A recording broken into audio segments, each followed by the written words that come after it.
Good afternoon, everybody, from the press box here at Paladins Stadium. Welcome to another Furman Football Monday presented by Ingalls and Bon Secours. I'm Dan Scott, the voice of the Paladins, along with head coach Clay Hendrix. Furman coming off of a loss this past Saturday at Mercer, and we'll get back on the road this Saturday at the Citadel, renewing the oldest rivalry in the history of the Southern Conference. Paladins and Bulldogs, there's just something right about getting those teams together.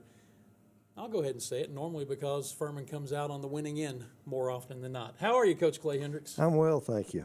Tough one on Saturday.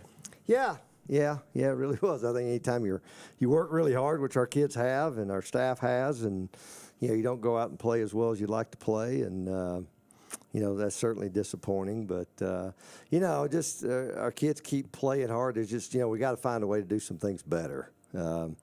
Really both sides of the football, and I think still a team, particularly offensively, struggling with the detail aspect of it's kind of a broken record of the season. And I told our staff yesterday, that's a coaching thing. We got to get that fixed. And we got some talent. We got kids that are playing hard. We got to play better and take care of the details a little better. Any coach worth his salt obviously is going to take the responsibility for something like that. But at the same time, you coach the same thing over and over and over. So where's the line drawn where it goes from coach responsibility to the players receiving the coaching and doing what they're supposed to do? Well, it's both, and I think it starts with are your kids giving great effort? I think they are. They've been bought in from day one. We haven't dealt with a lot of things a lot of people have.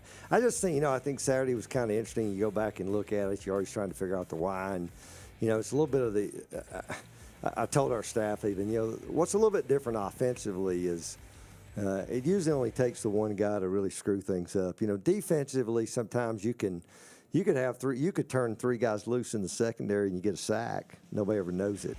Offensively, if you have a glaring, problem, missed block, missed assignment, then it really can certainly destroy what you're trying to do. And that's just kind of been the story of the year for us over there on that side of the ball. And got a lot of guys doing a lot of good things, but again, just the consistency factor. And then I think really defensively, I thought our coaches, one of the goals was stop the run, which we did pretty much for the most part, and make them beat you throwing it. And we had as many chances I've ever seen, I think, one of our teams to create negative plays, stuff we should have done. And not only did we not get the negative play, but a lot of them turned into, Coach Vaughn kind of labels them sometimes disaster plays. And we had a lot of those, and it's really hard to overcome. You just saw the Bon Secours first half highlights. Second half highlights will roll here in a moment, and we talked during the radio broadcast on Saturday, and in fact, I think I actually used the phrase one time, this is not a broken record for you young kids. That's a vinyl disc that music used to be played on a regular basis. Yeah. It's not a broken record. We missed an opportunity for a sack that led to a big play, and there were 5-6 times that we had opportunities to sack the Mercer quarterback and didn't do it. Well, actually, more than that, and give him credit. Yeah, I'd say give him credit. Give them credit. Give him credit. Their kid made a lot of plays, made us miss. And there's times. Golly, a one-on-one guy in space. Do you really think you're going to get that guy on the ground halftime? Maybe not. But there were just way too many times where it should have been a no-brainer. Just losing leverage. Knowing where your help is. And again, it's a detail thing, and not that we weren't wanting to do it, not that we weren't going hard. In some cases, maybe a little bit out of control, but just got to find a way to make those plays. Taking a look now at our Ingalls catch of the game, it's the touchdown on the first possession of the third quarter in which Furman took the lead. The touchdown pass. Actually, I think these are the second half highlights, and then we'll get to the Ingalls catch of the game. The Bon Secours second half highlights just happened to lead with that one. Did you get the sense that as the game went on that mentally it was starting to wear because we had some opportunity to make plays and there were 2 or 3 passes that were dropped and just things that we haven't seen so far this season that we saw in that game? Well, you can look around our league and look at the scores. Mm-hmm. All the scores are like that. It's just been that kind of a year, and you just got to hang in there and grind and find a way to score some points and keep playing good defense. And and certainly we had our chances, you know, offensively and defensively, and we did. I mean, we had three huge drops that I can remember, you know, that we really hadn't had this year.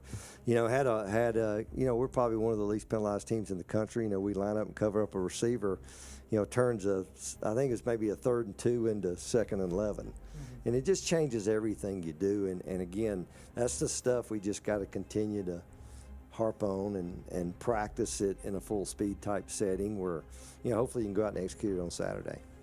There you see the conference standings. When you got into coaching, did you realize that you were going to be a part-time psychologist as well? Well, you know, in coaching, there's lots of things that go into it. And, you know, this year obviously has been different in many ways, you know, things you never even think about. But at the end of the day, you know, I traveled to a football game on Good Friday. Never done that before. Mm-hmm. But the kids, you know, I thought we had really good preparation. You know, we enjoy our time together when we get a chance to travel. And, you know, I worked on an Easter Sunday afternoon, never done that before, and at least coaching football anyways. You know, but it's just part of it, you know, and it's something I think we all love doing, and that's why we do it. And I'm certainly excited to get a chance to go play the Citadel this week at the end of the year. And, you know, that's how it used to always be. Right. So it's kind of nice to have them later in the year. All right, let's fire up our Ingles catch of the game very quickly before we get to our first break. And our player guest will be redshirt freshman linebacker Nicky Kuzemka. But here's the play I was talking about, the opening possession after the turnover, third quarter, the 30-yard touchdown pass to Ryan Miller, his 5th touchdown reception of the season, and that tight end spot has been very productive for you. Yeah, it really has, and Ryan continues to make plays for us, and he's a guy that we got to continue to find ways to get him the ball. He usually does some good things with it. All right, that is the Ingles catch of the game. We will take a break. Nicky Kuzemka will jump into the hot seat when we come back as Furman Football Monday, presented by Bon Secours and Ingles, returns in just a moment.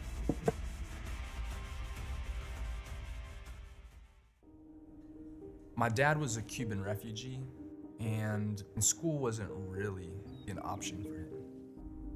He'd always encourage me and my sisters. He'd say, try different things, you know? If you want to be an artist, if you want to be a painter or musician, go for it. Because I received a South Carolina Education Lottery Scholarship, I didn't have to worry about the bulk of my tuition. And that's priceless.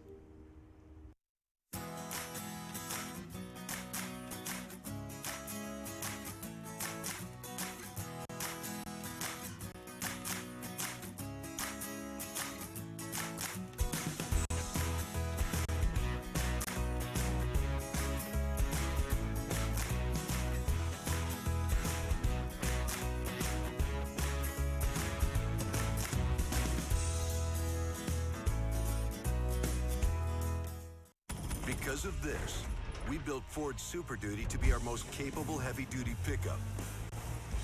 Because of this, we gave the all-new 2021 F-150 an available 12-inch touchscreen. Because of this, we built Ranger with a terrain management system. And because Ford trucks are built for this, you made Ford America's best-selling brand. Don't miss the chance to get a 2020 F-150 with up to $10,531 in total savings at your Carolina Ford dealer. Health. Suddenly that word seems more important these days, as it's consumed all aspects of our lives and made our universes feel smaller than ever. But at Bon Secours, your health has always been our top priority, and we're staying as committed as always to personalizing the right care for you. Because whether here or from home, we believe your health care should always revolve around you. Bon Secours, primary care for the universe of you. Visit bonsecours.com/primary care to connect with the provider today. Furman Football Monday continues here at Paladins Stadium. Nice shot of the stands, nice shot of the beautiful, majestic Paris Mountain in the background. I'm Dan Scott. This is Nicky Kuzemka, starting linebacker, redshirt freshman from Clifton, Virginia. How are you, sir? Doing pretty well. How about you? I am doing fine. It's been a tough season, especially the last couple of weeks overall for the team. I know for you individually, though, It's been a breakout spring for you, so congratulations on earning that starting spot out of the gate and continuing to play well.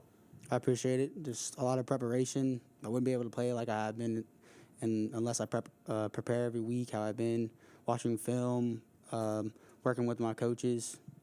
Yes, sir. We have some highlights of you from the Mercer game making a lot of tackles. The one that's not in there, they did not send us, is I know the one that you're going to want to talk about probably more than anything. It's like baseball. You know, a pitcher can throw a shutout, but if he got a hit at the plate, he wants to talk about that hit more than anything. They don't have your interception on there. So let's while we're watching these plays, let's talk about that. Let's talk about that pick that you got. Take me through the play. Yes, sir. I'm pretty sure we checked into an option. It was an option check because we had certain checks this week. It was an option check, and I saw the tight end flash across me, and I just followed him across the middle. And I was yelling at the safeties to come get it because I was behind the tight end.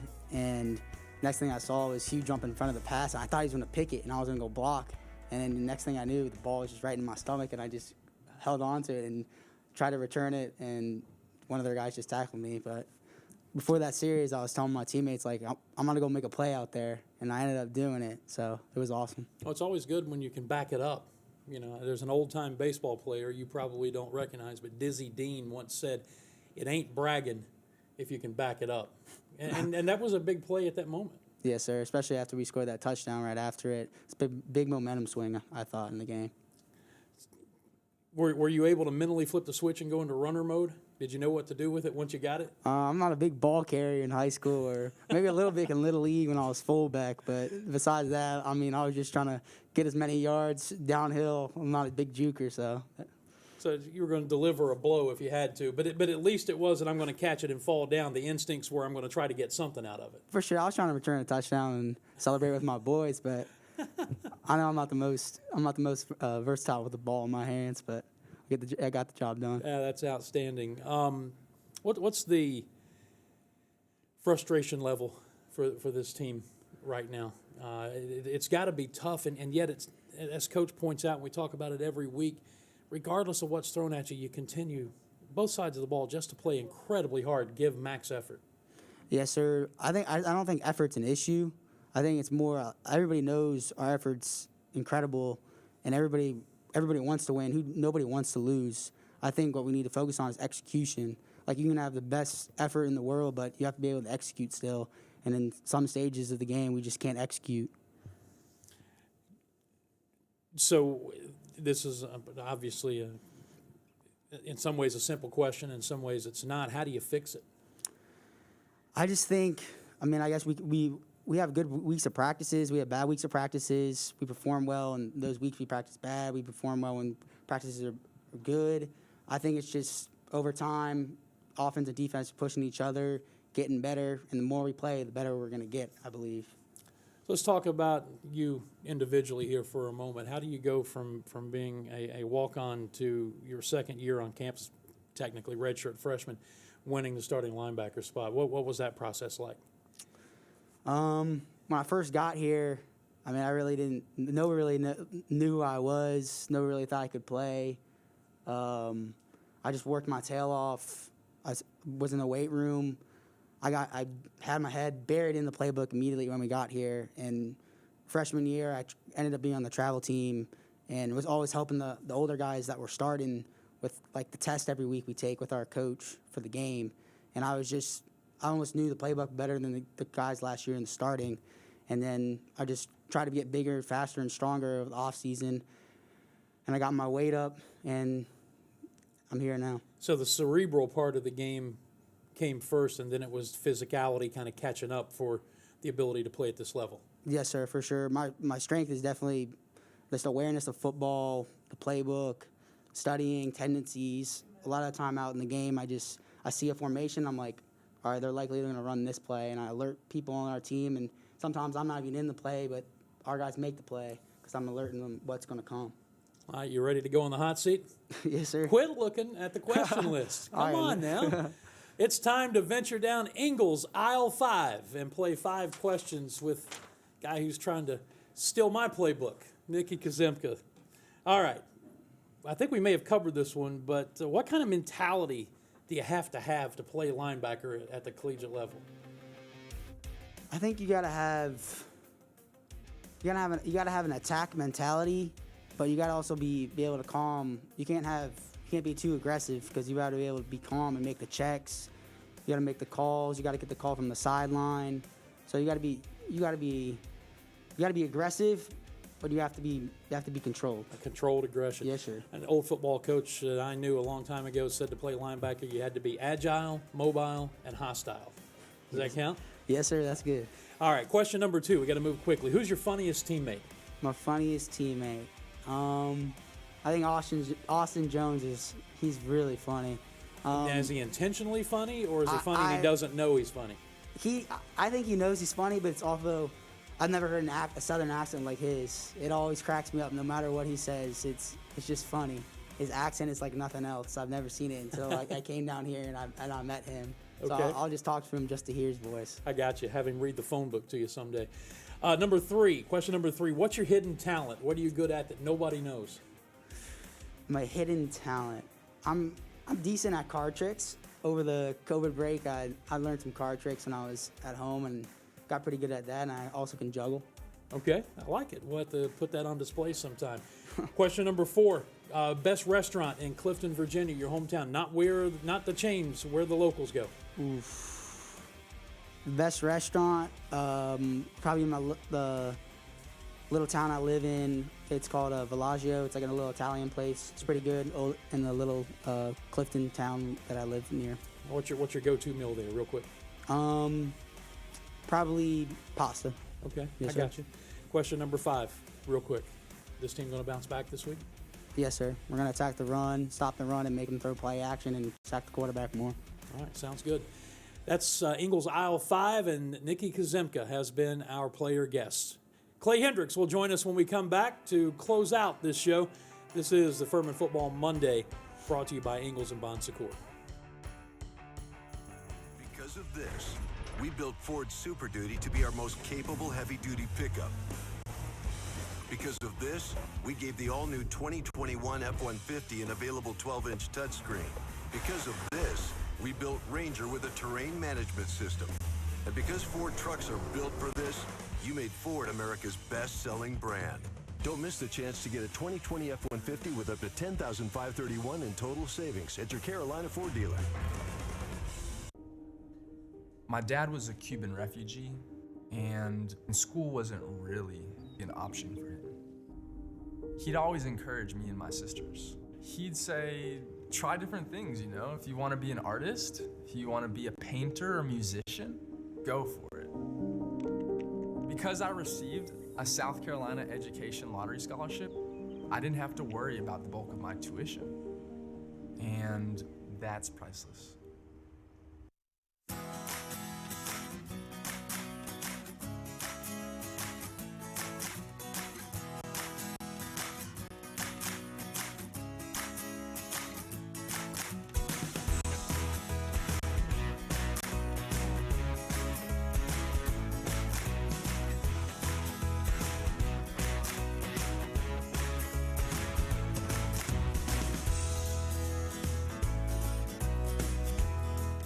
Spink's chicken tenders aren't just fast and fresh. They're crispier, crunchier, juicier, saucier, spicier, legendary-ier. Oh, so many options. One easy stop. Spink's, making life easier. Spink's drinks aren't just fast and fizzy. They're fruitier, chewier, bolder, creamier, slushier, bigger, refreshing-ier. Oh, so many options. One easy stop. Spink's, making life easier.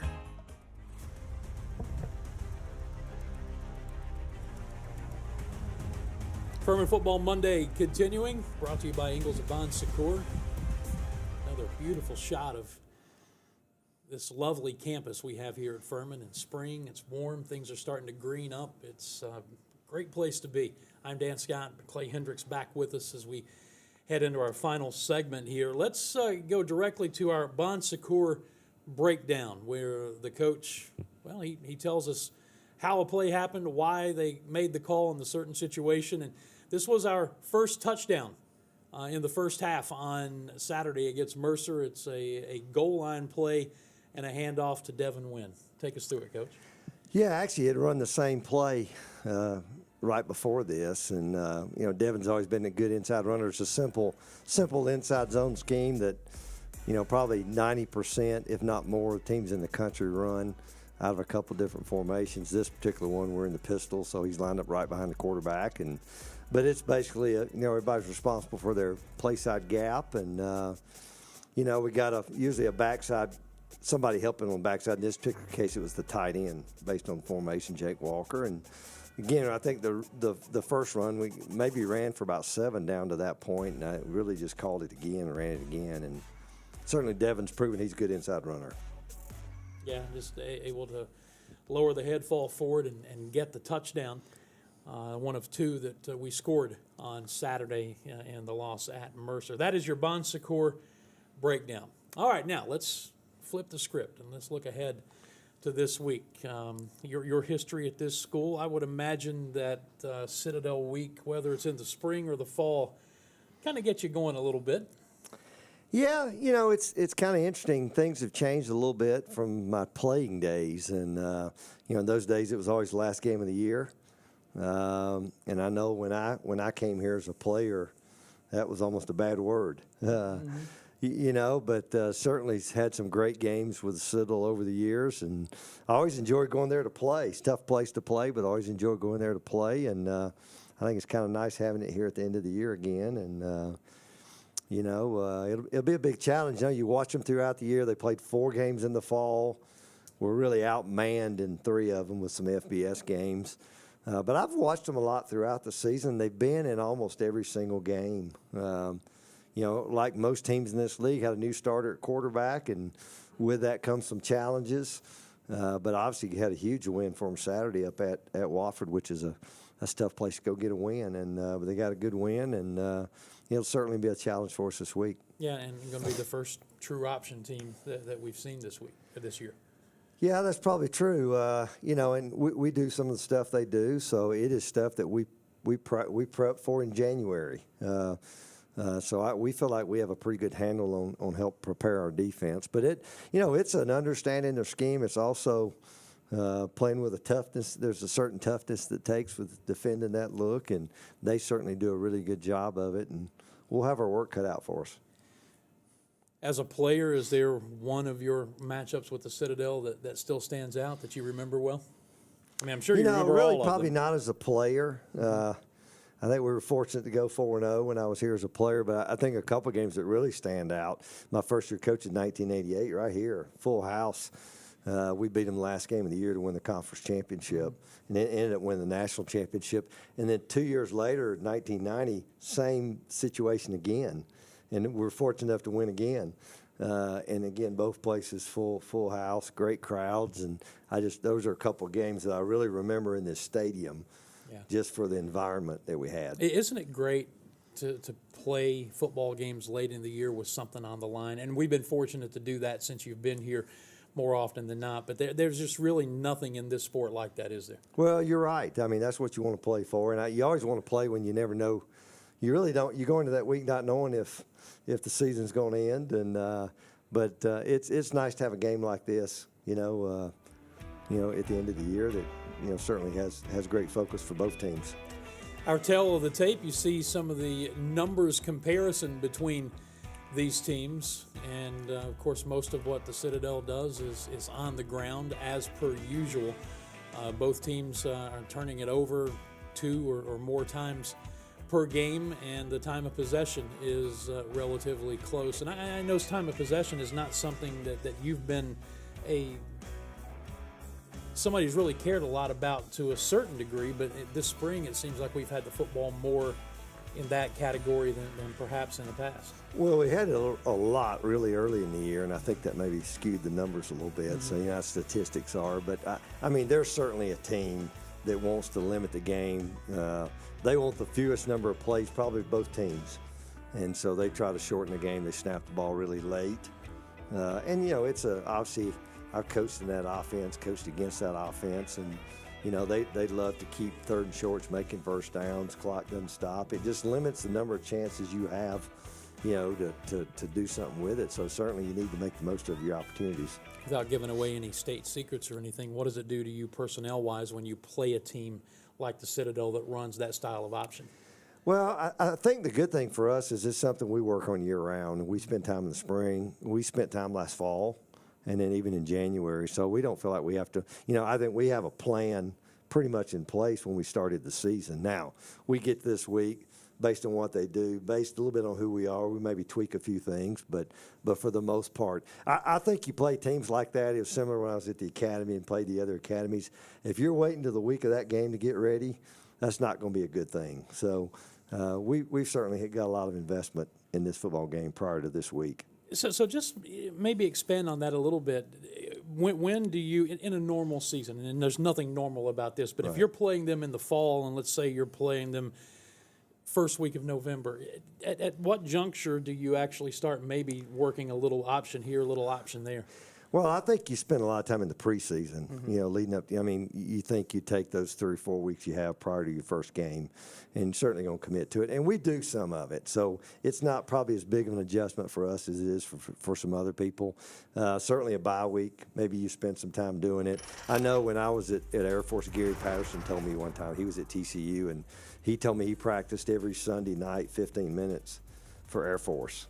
And probably weren't on the field practicing, but they were spending time doing it just so when that week came, you know, it forces you to be an assignment football team. But again, I think it's the assignment, but it's the physicality part that comes with it. I think that's how we like to play. So again, I don't think we're a team that's unaccustomed to that. But I think this week rolls around and our kids have a pretty good idea what we want to do. Yeah, and you just used the word that always seems to come up when you're talking about playing an option-oriented team. I mean, defense is always assignment football, but when you play an option team, we hear that word a lot more often.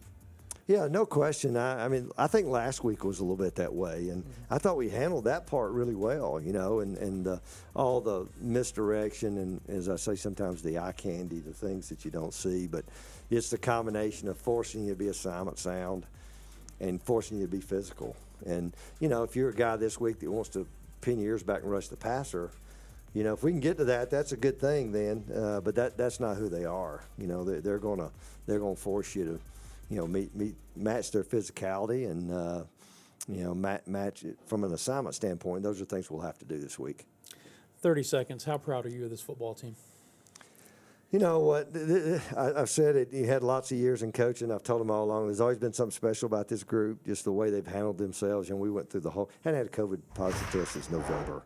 You know, and just school hadn't been real fun. You know, being a college student hadn't been real fun. But they just come and they work. And I expect us to have a great week of practice and go play well this week.